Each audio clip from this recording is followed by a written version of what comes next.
Everybody, and welcome back to Plus Ultra Pitching. This week we are talking all about warm-ups, and not pitching warm-ups just yet, but the warm-ups that you are hopefully doing before you even hold a ball in your hand. These are warm-ups that are going to activate the muscles that you need to pitch and get your brain and body ready to step onto the mound in a game. I notice a lot of my pitchers don't really have a solid warm-up routine. They just kind of go grab a ball and start pitching. And so I wanted to bring you through the routine that I use with my pitchers before we start any of our bullpen sessions for pitching lessons. Now, I have several different warm-ups, so you're going to see quite a few videos. This video is focusing on more muscle activation and strengthening these muscles. I use this warm-up a lot when I'm indoors because, as you can see, I'm not wearing any shoes. Whenever possible, I have my pitchers take their shoes off so we can start building strength from the ground up and they can start feeling their feet flat on the floor. And without further ado, let's get started with some of these exercises. The first thing I have my pitchers do is come down onto all fours, and I like to stretch out our wrists first. So I do that by first pointing our fingers off away from our body out towards the side and just starting to shift our weight back and forth. Once they've done this maybe 3 or 4 times, I have them turn their fingers in towards their body. So now my thumbs are facing away from my body, and now we're going to pull our hips back towards our feet. So if you want a side view of that, we're here and we're going to pull our hips back towards our feet to stretch out our forearm muscles here. Once they get, I don't know, maybe 30 seconds or so here, we're going to flip, fingers still facing in towards our body, flip onto the top of our hands. So now we're stretching the opposite side of our forearm. Hips, again, are going to go back towards our feet. As you can tell, this one is a little bit more intense. Don't expect your pitchers to be able to move quite as far back. Once the wrists are feeling nice and loose, we're going to widen our arms, and we're going to drop our shoulders. We're going to drop one shoulder into the middle to start opening up the armpit area to pitch. So the first thing that I like to do with my pitchers is really stretch out and open up some of these areas before we actually try to start using these muscles. I found that this is an easier way to ease the brain into the movements. Once the shoulders are open, we're going to do what I've been calling the fire hydrant drill. Other fitness professionals may have a different name for this, but we're still going to be on all fours, and all we're going to do is lift one leg 5 times as if you're a dog peeing on a fire hydrant, like so.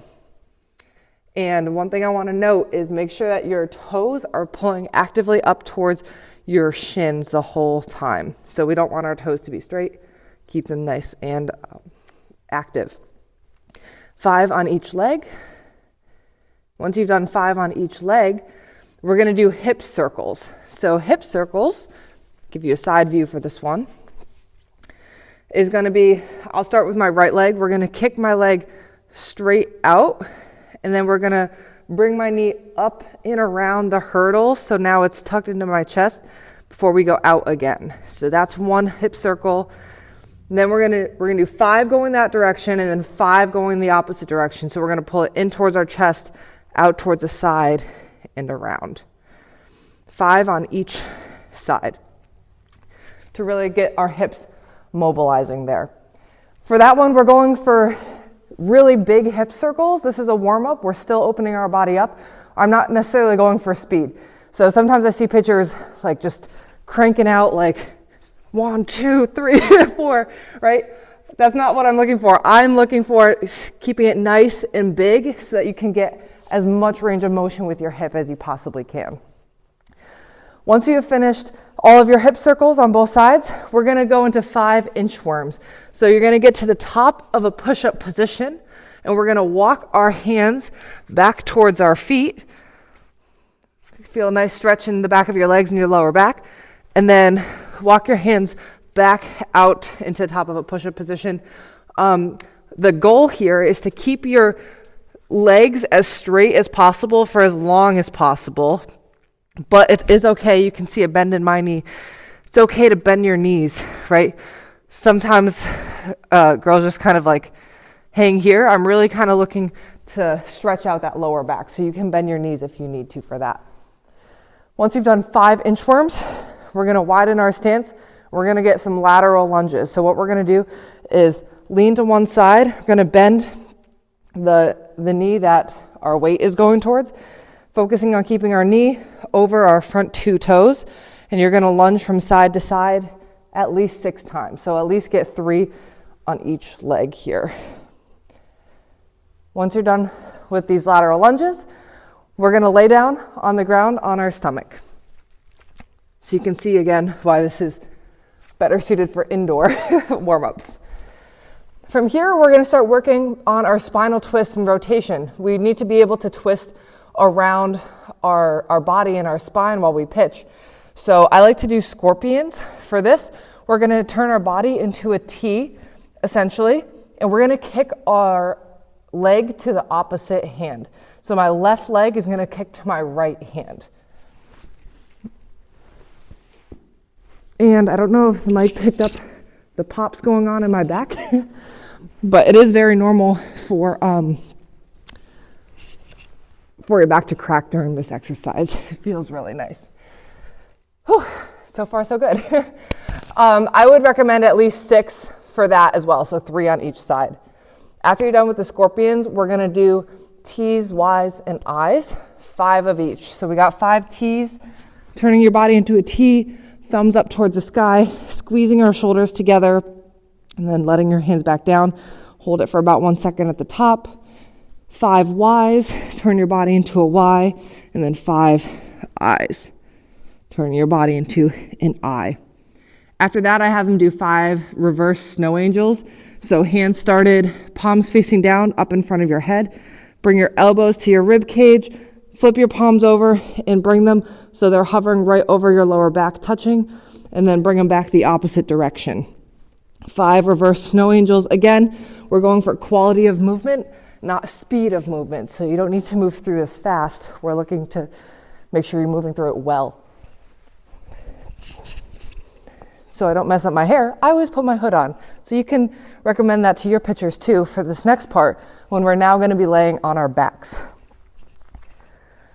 This should look familiar to you if you did our strength and conditioning series. We're going to bring our heels up close towards our hips, and we're going to be doing glute bridges. There are 2 ways you can do this. What we're going to do is we're going to power up through the 3 points of our foot. So our big toe, our big toe ball joint, pinky toe ball joint, and heel. Press down firmly between all 3 to pull your belly button up towards the sky as if there's a magnet from the ceiling to your belly button, pulling your hips up towards the sky. Squeezing your legs, activating your lower back. Once this feels good to you, then you can advance to the next step, which is going to be, we're actually going to go even further and reach opposite arm over opposite shoulder, like so. And I have the arm that's reaching, the shoulder is going to come up and off the ground.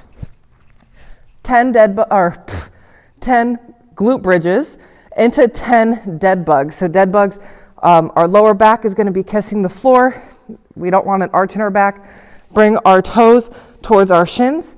And what we're going to do is lower opposite arm, opposite leg, while keeping everything else facing up towards the sky. 10 of those total. Once you've done your 10 dead bugs, we're going to come back and we're going to do our push-ups. Everyone's favorite. 3 to 5 push-ups. Trying to make sure your hips and your shoulders are moving at the same time. As you can tell, it's a pretty good warm-up. I hope you guys enjoy it. Let me know how it goes in your comment section below. If you haven't already, please subscribe to my channel. And we'll be back next week with even more. As always, plus ultra.